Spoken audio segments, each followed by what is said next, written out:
Hi, I'm Nate Kokernot. Welcome again to my channel. Today I'm going to wrap up this MBTI series by just explaining what do I use it for? What's it for in general?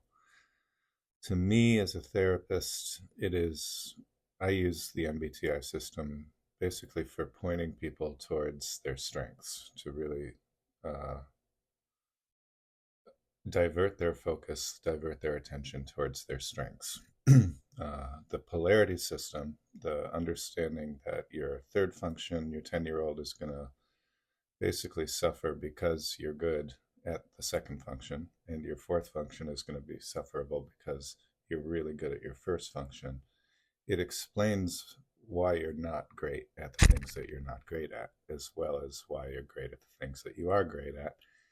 And hopefully that softens the blow around the things that you're not great at, as that you actually have an understanding as to why you're not great at them, and that's kind of how it was designed, and that's okay. And with the couples that I work with, I often help them kind of structure their lives together using this system, helping them sort of arrange different tasks, different duties within the partnership according to their MBTI systems, or according to their stacks. And that's basically what MBTI was first used for, was right after World War II, or I guess during World War II, when the women were needing to enter the workforce. And they were looking to put people in the right chairs, in the right seats, at the right desks, based on their skills and strengths. Pretty simple, pragmatic, I would say efficient way of structuring society. And so that's kind of the other use that I see the MBTI for, is like whatever we are facing together, there are people who are oriented just right for certain situations. And we need all of them to be part of the process. So let's take like a hypothetical, and maybe this isn't so hypothetical. But let's say, for instance, that sometime in the next 6 months, all of these systems that we have, the stock market, the financial system, the healthcare system, the agricultural system, suppose all these things were to come crashing down or crumbling apart so that they simply didn't work anymore. What would we do then? Well, I would imagine that there would be a few extroverted sensors who would probably jump at the opportunity to see this as an opportunity to basically build something up from the ground that's actually going to work for everybody. Because the way that we got to these systems, they weren't designed that way. So maybe the extroverted sensors are going to be the ones who are going to say, hey, instead of let's keep looking back and pointing fingers and pointing blame at why we're now in the situation we're in, maybe we should look at the present moment and see the opportunity it reveals to us to actually build something fresh and new. And now when the fresh and new word gets mentioned, the extroverted intuitives are going to get excited, and they're going to start dreaming.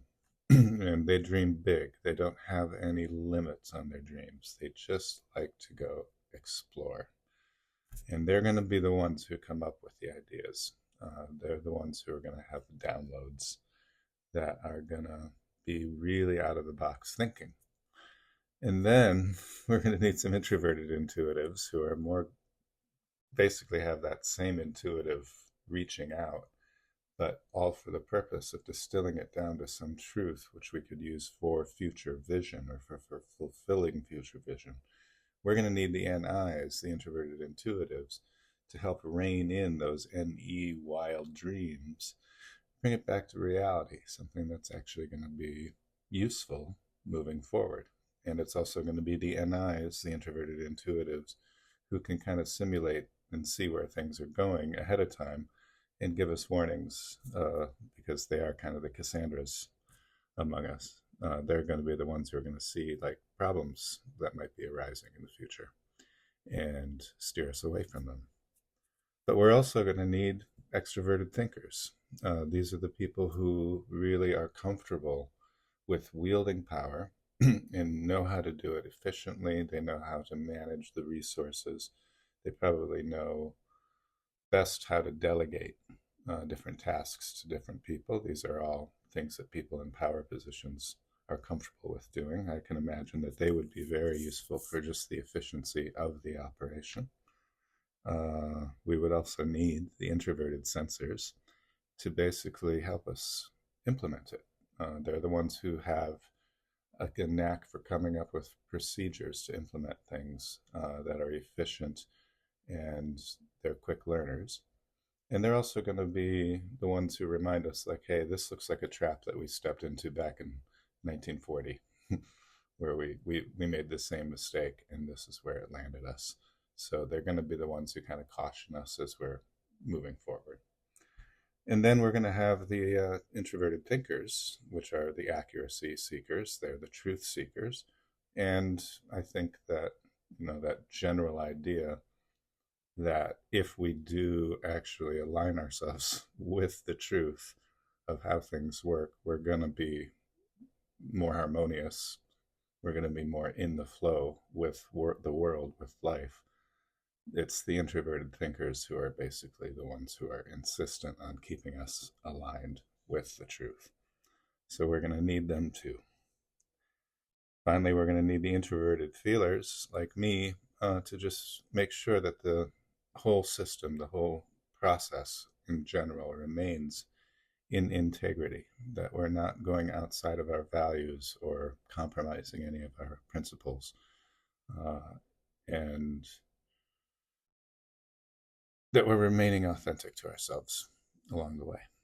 And then the extroverted feelers, who are the harmony seekers, they're going to be the ones who are not only making sure that there are no stragglers left behind, in other words, that a really good system has to work for everybody. And it's going to be the extroverted feelers who are kind of looking for the stragglers, for the people who it's not working for. And they're going to be the ones who are bringing that to our attention. And then they're also the ones who are just ever aware of our complete codependency on each other as human beings. And that's really the big picture, is despite appearances, despite appearances that we are all individuals with our own agendas and purpose, we're not. That's not actually how it works. And we need each other to move through this world with grace and harmony. And I think that this MBTI framework can be a helpful tool to use in order to sort of designate people in certain roles, and also to just really use it to focus towards people's strengths. If we start to see people for their strengths instead of for their weaknesses, well, we're all naturally going to get along better. It's not that hard. It's not rocket science. And this is, I think, a really helpful framework to do that with. So I'm going to leave it there for today. I'm not sure what I'm going to talk about in my next video, but I thank you for joining me, and I wish you a day full of blessings and miracles. And I'll see you next time. Bye for now.